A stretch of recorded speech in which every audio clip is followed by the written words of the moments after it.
జగన్నాథ రథ చక్రాలు వస్తున్నాయి.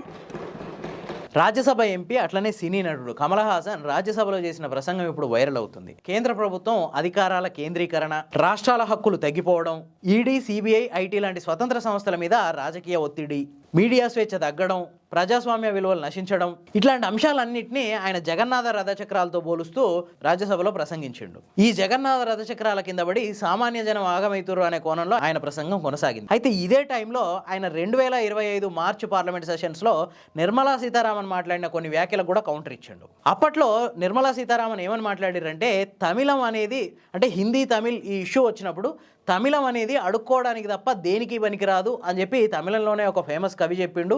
మీరెందుకు ఆయాసపడుతున్నారు అన్నట్టు నిర్మలా సీతారామన్ అప్పట్లో మాట్లాడిండు. కమల్ హాసన్కి అవకాశం వచ్చింది కాబట్టి దాని మీద ఆయన రెస్పాండ్ అయ్యిండు. ఆయన ఏమంటాడంటే, ఎస్ మీరు అన్నది కరెక్టే, తమిళం అడుక్కోవడానికి పనికిరాదు, మాకు ఆత్మగౌరవం నేర్పిస్తుంది, తమిళం ఎప్పుడు అడుక్కోవడం నేర్పదు, ప్రశ్నించడం నేర్పుతుంది అని చెప్పి కౌంటర్ ఇచ్చిండు. ఇదే టైంలో గతంలో పెరియార్ మాట్లాడిన కొన్ని మాటలు వైరల్ అవుతున్నాయి. పెరియార్ ఆ వీడియోలో ఏం మాట్లాడతాడంటే, తమిళం అడుక్కోవడానికి తప్ప దేనికి పనికిరాదు అన్న మాటలు ఆ వీడియోలో ఉన్నాయి. అయితే ఇది నిజమేనా, పెరియార్ ఈ మాటలు మాట్లాడినా అని చెప్పి ఒకసారి ఫ్యాక్ట్ చెక్ చేస్తే తేలింది ఏంటంటే, పెరియార్ మాట్లాడినట్టు వస్తున్న వీడియో అర్ధసత్యం. ఎందుకంటే ఆయన పూర్తిగా మాట్లాడిన మాటలు వేరున్నాయి. వాస్తవానికి పెరియార్ ఏమన్నాడంటే, తమిళ సమాజం తమ భాష పట్ల విపరీతమైన గర్వానికి పోతుంది, కానీ భాష ఒక్కటే ఉండి ఆర్థికంగా సామాజికంగా వెనకబడితే ఎట్లాంటి ఉపయోగం ఉండదు.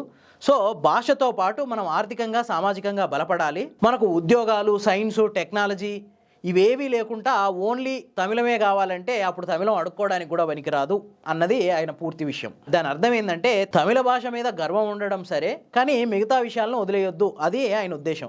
కానీ దాంట్లో కొద్దిమంది కరెక్ట్గా తమిళం అడుక్కోవడానికి పనికిరాదు అన్న 2 మాటల్ని తీసి దాన్ని ఇప్పుడు వైరల్ చేస్తున్నారు. అందుకే అనేది అబద్ధం కంటే అర్ధసత్యం ఇంకా డేంజరస్ అని.